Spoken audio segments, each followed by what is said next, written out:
Salve Nação Rubro-Negra, loucos pelo Tretes, primeiro do ano, com um dos nossos maiores ídolos da história, um dos maiores artilheiros da história do Atlético Paranaense, Paulo Rink. Então, confere aí.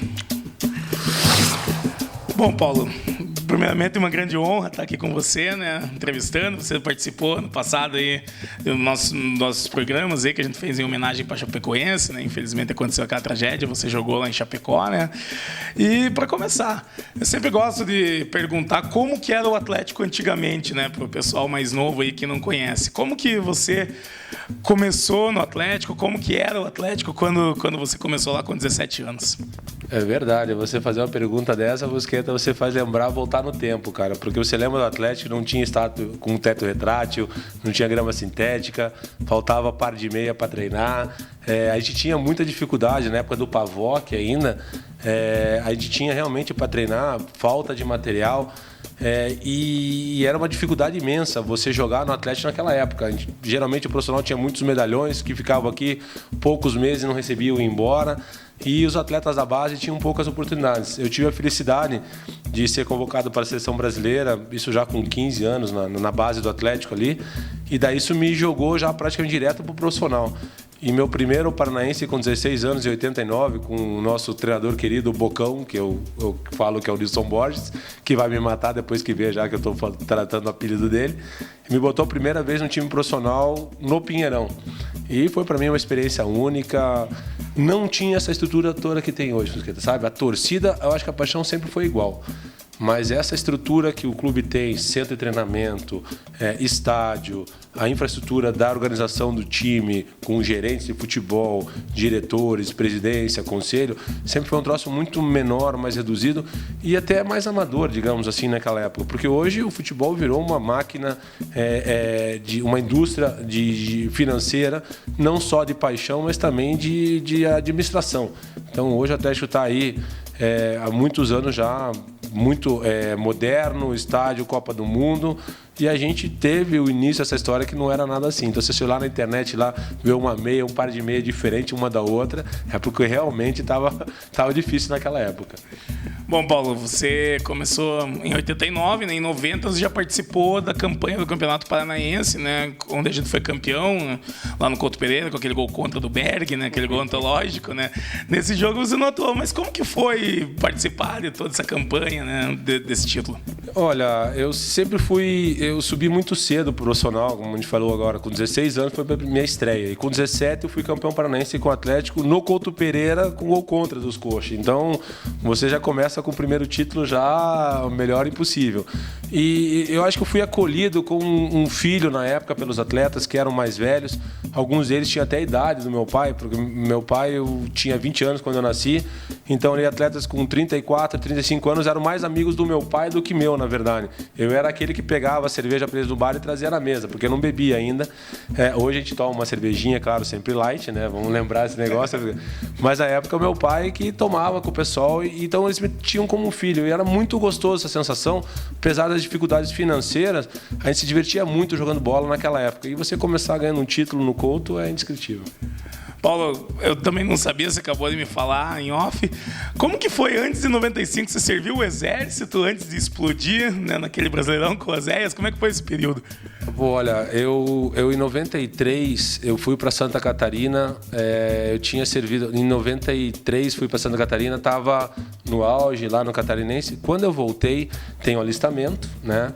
E daí eu lembro que estava jogando o Campeonato Brasileiro, nós estávamos jogando o Brasileiro e estava para estrear o Andrade, aquele do Flamengo, o volante que todos conhecem, que estava aposentando e eu estava começando.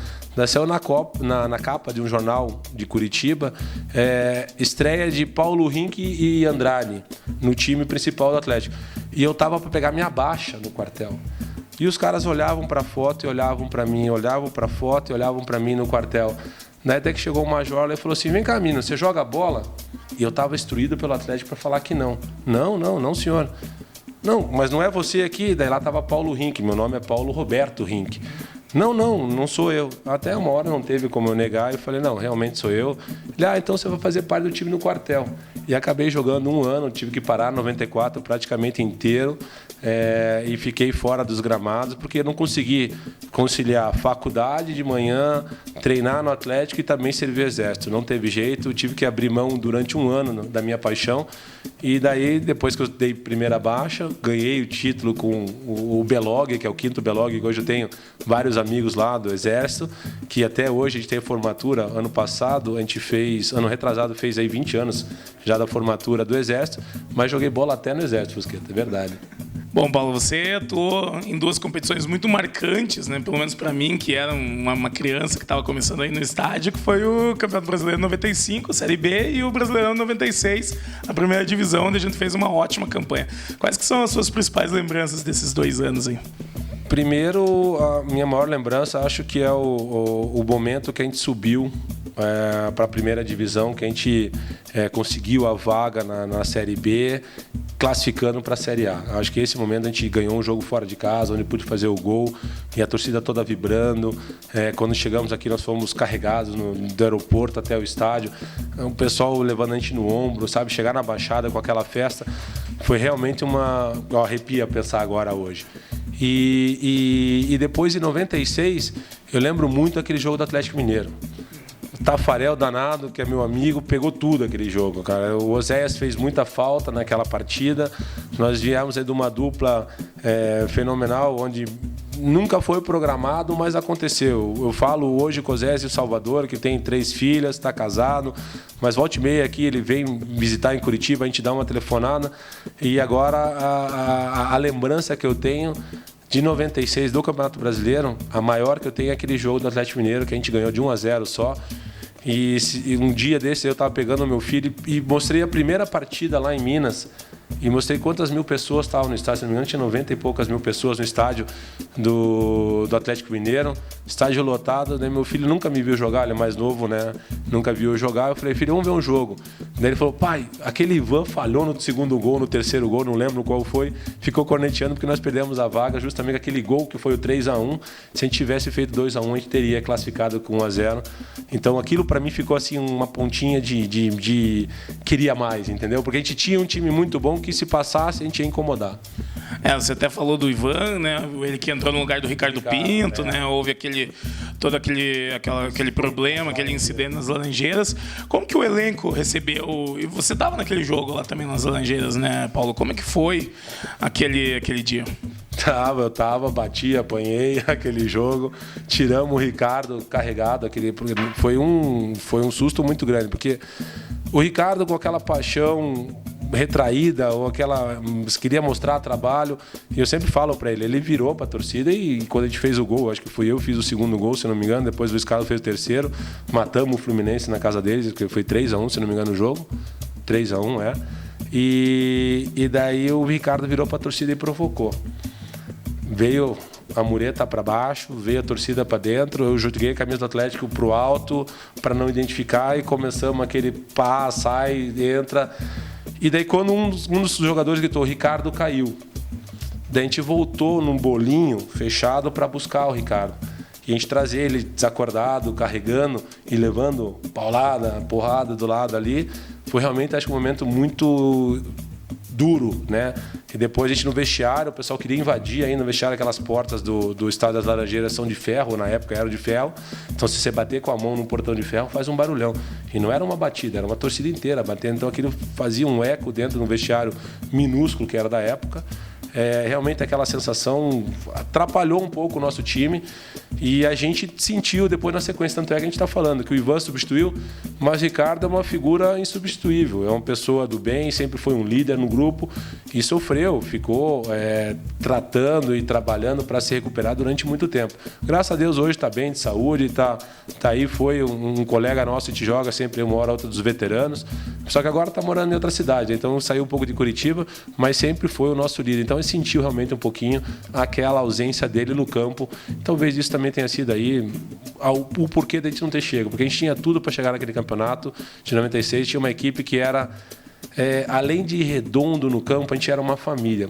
Coisa que depois, Fusqueta, eu nunca mais encontrei no futebol, nos meus 18 anos de profissional. Aquilo lá virou amizade. Hoje eu tenho o Alex, que está junto conosco aqui, está me ajudando na questão esportiva. Eu tenho atletas que eu tenho contato até hoje, Oséias, o próprio Ricardo Pinto, o Reginaldo Cachorrão, que fazia muito tempo que eu não falava com ele, tá gordo, que é um danado, eu falo para ele, o joelhão dele atrapalhou ele, que não pode nem jogar pelada mais.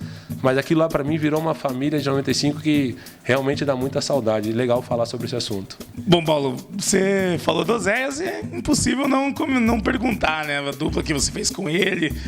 Vocês eram muito parecidos até as características, né? Dois jogadores altos, né? Dois jogadores que sabiam jogar dentro da área e também fora. Como que foi essa química, né? Para se formar uma das maiores duplas da história do Atlético? Cara, foi uma coisa sem planejar, Fusqueta. Eu cheguei aqui, o Campeonato Brasileiro estava rolando já em 95. Eu saí de Santa Catarina, tinha sido artilheiro. Primeiro jogo já me jogaram na fogueira, vai. E acabou o Zés marcando gol, eu dando passe para ele e eu marcando gol com o passe dele para mim. Depois disso, de 95 até a minha ida para o Bayer Leverkusen em 97, depois do Paranaense em 97, você pensar que a gente faz mais de 160 gols juntos, em um ano e meio praticamente de dupla. Então, acho que esses números já falam por si só. E nós estamos falando do Campeonato Brasileiro, Campeonato Copa do Brasil. Eu lembro de um jogo emblemático, que acho que é o CSA, o CRB, que foi 6-0, uma estreia do Atlético, Copa do Brasil, foi 4 meu e 2 Oséias. Segundo jogo foi 5-0, 3 Oséias e 2 meu. Então, não tem como eu dizer para você, a gente forçou isso. Foi uma coisa natural que aconteceu essa única vez na minha carreira. E eu sabia, já que o Oséias nunca cruzava de primeira, ele sempre dava aquele cortinho dele, as trancinhas iam pro lado, depois voltava, daí ele cruzava com a outra perna, e eu já procurava cruzar mais rápido, porque eu sabia que ele tinha uma impulsão muito boa. Então foi um negócio de treinamento, de amizade mesmo, a gente ficava concentrado esses 2 anos, praticamente todo jogo, sempre no quarto, sempre conversando, ele sempre pegando aquele potinho de vaselina dele, passando as trancinhas. Então eu tinha que ver essa cena, toda a concentração, você imagine o que é isso aí. Mas o cara virou meu irmão hoje em dia. Então ele acho que completou tanto a carreira dele quanto a minha. E a gente reconhece um no outro, ninguém faz nada sozinho. Então aquela equipe de 95 era muito legal, mas acho que a dupla que vocês falam, das melhores duplas, foi uma coisa natural e a gente fica muito orgulhoso de ter acontecido, ainda mais no time que eu torço, o time que eu comecei a jogar futebol. Bom, Paulo, em 97 você foi vendido para o Bayer Leverkusen, né? E numa época que não tinha tantos jogadores brasileiros indo para lá como tem hoje em dia. Como que foi ir para a Alemanha? Como que foi tua adaptação por lá? Eu não sabia, Fusqueta, como é que funcionava uma transferência internacional. Primeiro, veio uma oferta do Corinthians, oficial para o Atlético, quando o Petralha recebeu uma oferta de 5 milhões, que na época o real era igual ao dólar, né? E eu levei um susto, porque a gente vinha naquela ascendente do Atlético, de 95 da B, 96 ficou ali no quase com o Atlético Mineiro, 97 tivemos uma boa participação no Paranaense. E quando um time da Alemanha, depois que eu joguei lá, antes de eles contratarem, eles pesquisam a vida do jogador, eles olham praticamente o histórico 6 meses acompanhando. Quando eu fui para lá, eu vi realmente o que a gente conseguiu atingir. Eu falo a gente porque foi a equipe. Eu fui vendido, mas a equipe toda se sobressaiu naquele ano, 96, 97. Então, um atleta ser vendido até então por 8 milhões de dólares, que o Atlético conseguiu vender o meu passe direto para um time de ponta, foi realmente um orgulho para mim, um orgulho para o Atlético ter revelações da casa negociado nesse valor. Depois acho que o Lucas acabou superando essa transação, aí saiu por 20, mas em 97, você falar sobre 8 milhões, nós estamos falando hoje aí de valores astronômicos, né, na transação de futebol. Então, para mim foi um baque, porque eu fui para São Paulo fazer uma reunião com o Juan Figuer, a pedido do Atlético, e eu chego lá, tá o Bayer Leverkusen com um contrato de 5 anos, minha esposa estava grávida de 5 ou 6 meses, e eu volto de São Paulo contratado pelos próximos 5 anos da minha carreira pelo Bayer Leverkusen. E o Atlético feliz com a transação, que recebeu o dinheiro pelo passe, eu feliz com o novo contrato que eu tinha. Então foi realmente assim, um momento único para mim, onde fez toda a diferença na minha carreira. Eu chegando lá, eu tinha um passaporte alemão, depois na segunda temporada eu fazendo um histórico de gols, aí acabei também tendo seleção da Alemanha uma oportunidade, que eu nunca tive aqui na época do Brasil, mesmo no auge com a dupla do Oséias. O Oséias teve uma convocação que jogou no Pinheirão, e eu nunca tive essa oportunidade. Então até o porquê de eu ter aceitado a época ter jogado na seleção da Alemanha, mas tudo começou aqui, com uma transferência de valor significativo, com um resultado que nós tivemos com o Atlético aqui durante os últimos campeonatos, que nem eu falei para você, 1 ano e meio de dupla, são mais de 160 gols. Então esses números aí a Alemanha vinha seguindo há muito tempo. Então dá mais orgulho ainda que não foi só num jogo que eles contrataram. Paulo, você foi um dos únicos atletas, junto com o Alessandro, de 2001 também, que a gente pode considerar um ídolo, que teve um amistoso de despedida, né? Você jogou aqui em 2006, encerrando a carreira, e você acabou tendo um jogo na Baixada, né? Como que foi essa sensação aí de se despedir, né? Onde você começou? Sempre foi meu sonho, Fusqueta, sempre foi meu sonho, porque eu participei do jogo de despedida do Lothar Matthäus na Alemanha. Ele fez um jogo da seleção da Alemanha contra o Bayer Leverkusen. E eu estava na seleção da Alemanha na época, era titular, joguei essa partida. E vi essa despedida. Eu acho que o atleta profissional é muito difícil parar de jogar futebol. Porque a gente não tem nunca um ponto final. Você tem geralmente assim, você vai sendo encostado, você vai sendo já não colocado mais em campo. E eu acho que a gente tem que parar na carreira no momento que você ainda está bem. Não você ir até o último, você se esgotar fisicamente, psicologicamente e até se estressar com a torcida que tanto te enalteceu e começa a vaiar. Então você acaba acabando com toda aquela tua imagem que você tinha construída.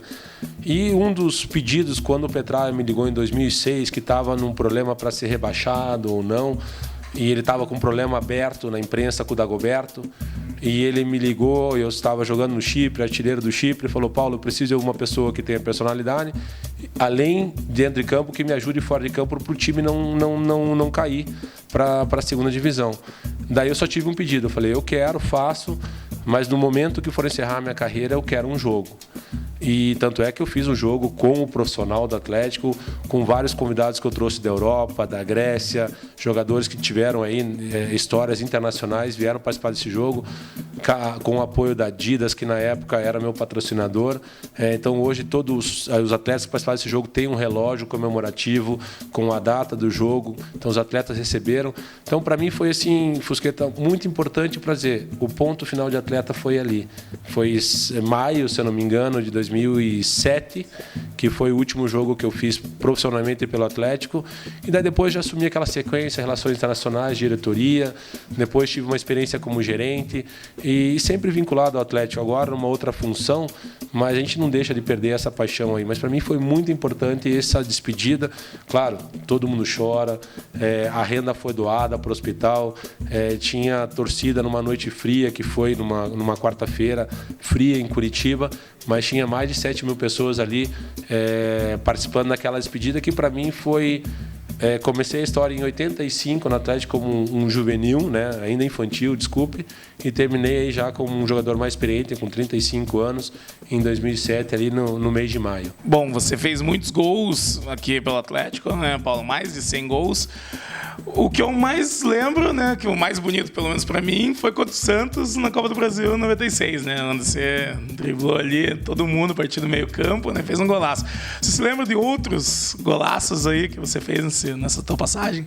Esse do Santos é muito legal a história, porque depois, além da classificação, né, que o gol fora de casa na época foi muito importante, a gente ganhou, acho que do Santos aqui 1-0, e lá a gente fez 1-1, esse gol foi 1-1, o Santos vinha ganhando a partida, e eu tive a felicidade de levar o time praticamente ali inteiro, desde o escanteio do Santos, eu peguei a bola e fui conduzindo, trombando com o Moacir, com a zaga do Santos, o Edinho saiu, ele ainda me ajudou porque ele saiu caído e eu já consegui dar o biquinho pro lado. E esse gol ganhou uma placa do Pelé. Mas o gol que eu considero também um dos mais bonitos é num dia chuvoso, tínhamos a Baixada tubular ainda, não sei se você lembra, Copa do Brasil contra o Vasco. O Alex bate uma falta porque estava tanta água no campo e não tinha jeito de jogar, era balão mesmo para a área. Eu, Oséias, bater cabeça com o Araodivan. a zaga e mais o outro, o Jorge Luiz, jogaram bola pro alto, eu consegui dominar no peito e bater de direita, que é a perna ruim. Então, assim, é um gol também muito bonito. A bola entrou no ângulo, eu dominei um balão do Alex, né, do Alex Lopes, que ele estava jogando com a gente. Consegui dominar no peito e ela caiu na água, parou eu na água mesmo, bati de virada de direita já. Só que você vê a curvinha, tem uma imagem bem feliz da televisão, uma imagem de trás que ela faz a curva e entra no V, assim. Então esse também é um gol bem bonito que eu lembro e que o pessoal também não comenta tanto, porque o do Santos foi realmente um gol marcante que nos deu classificação. Mas esse do Vasco também a gente passou depois lá em São Januário, para ver como... além dos gols bonitos, a gente tinha história também de vestiário que era pancada. Eu lembro depois do jogo lá em São Januário, primeiro tempo, a gente perdendo 3-0 pro Vasco. Ninguém encostava no Romário, ninguém encostava na zaga, no ataque deles. E eu e o Oséias apanhando na frente do Odivano e do Jorge Luiz. Os caras tudo amarelado e nós tomando 3-0. Daí eu entrei no vestiário no intervalo e falei, porra, ninguém vai bater nos caras, só nós estamos apanhando. Aí o Alex reclamou, o Cachorrão reclamou, todo mundo reclamou. Eu falei, vocês não batem, ninguém quer bater em mim. Eu rolei na porrada com o Alex dentro do vestiário. Voltamos pro jogo, perdemos de 4-3, mas com a classificação a gente ficou. Bom, Paulo, como surgiu a ideia de se candidatar para vereador e como tem sido esse período da tua vida? Olha, quando eu saí do Atlético com aquela questão do pôquer, Fusqueta, que entenderam de uma maneira, na minha opinião, totalmente errada, eu queria participar de alguma maneira no futebol. E estava a Copa do Mundo, era o tema, o Atlético era o estádio. E como eu acabei saindo no Atlético, eu participei da comissão da Copa, né? Eu fui presidente da comissão da Copa dos vereadores, então era uma maneira de contribuir e poder ajudar também o próprio Atlético na época que nós conseguimos fazer o estádio hoje na Arena.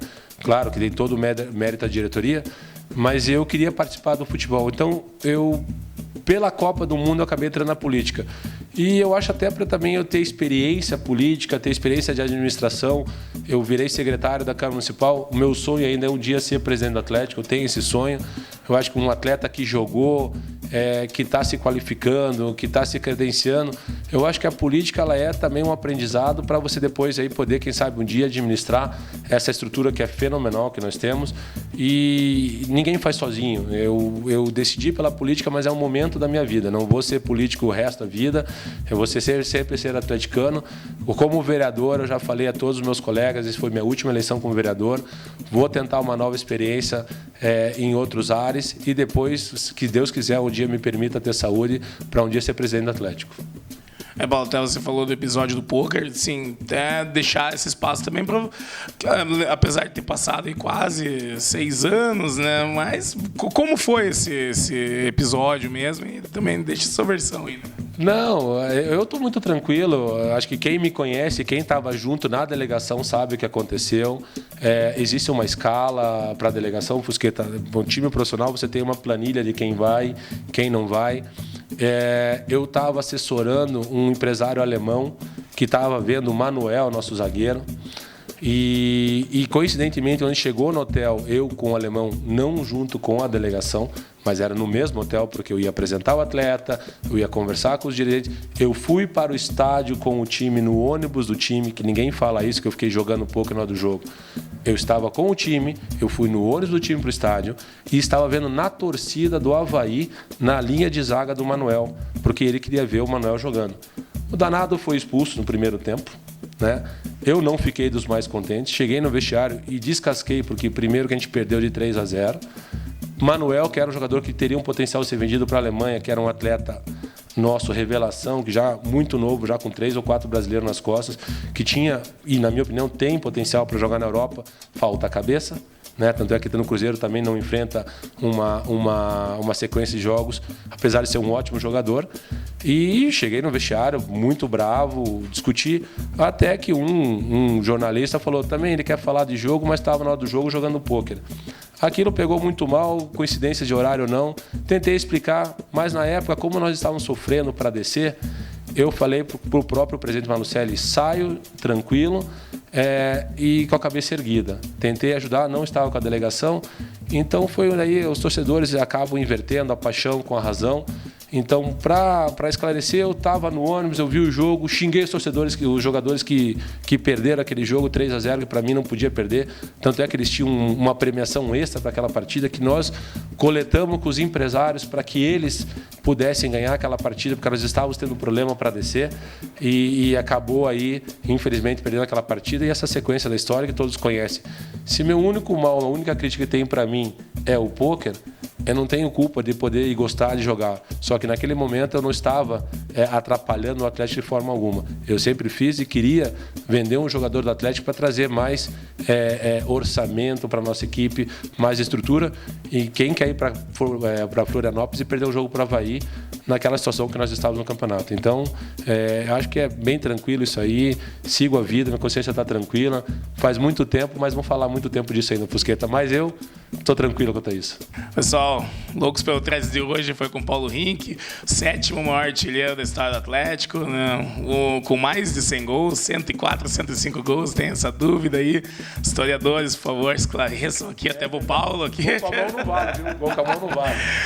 Paulo, eu queria que você deixasse um recado final aí para toda a torcida que está te assistindo. Fusqueta, primeiro um abração ao pessoal do Threads aí, que a gente sempre acompanha, sempre curte também, tem as entrevistas legais, você pega o pessoal, deixa à vontade, que nem eu tô aqui conversando com vocês. Eu peço as brincadeiras, o vestiário, tudo, são questões reais que acontecem, mas a gente conta de uma forma mais descontraída, porque o papo, né, contigo é descontraído, você sendo aí a pessoa que atleticana, cuidando da nossa torcida, passando informação para ela, porque ela tem que saber também. Acho que os mais jovens não me conhecem, talvez como político, sou agora com camisa aqui azul no escritório, no meu gabinete, mas os mais antiguinhos aí com mais de 20 anos de idade, tem boas lembranças minhas na arena aí, e você é um deles, né? Já passou dos 20, então tá um garoto ainda aí, tá aí. Obrigado pela entrevista, obrigado pela participação. Atleticanos do Threads, um grande abraço para vocês, fiquem com Deus. Então é isso, galera. Loucos pelo Threads, esse ano patrocinado pela Viva Mil, primeiro comprimido de cafeína pura, leve com você em qualquer lugar, no seu bolso, na sua carteira. Faltou energia? Tome Viva Mil, hein? Fique de olho nos sorteios da empresa na nossa página. Curta, compartilhe e assista o vídeo novamente. Valeu, galera. Tamo junto.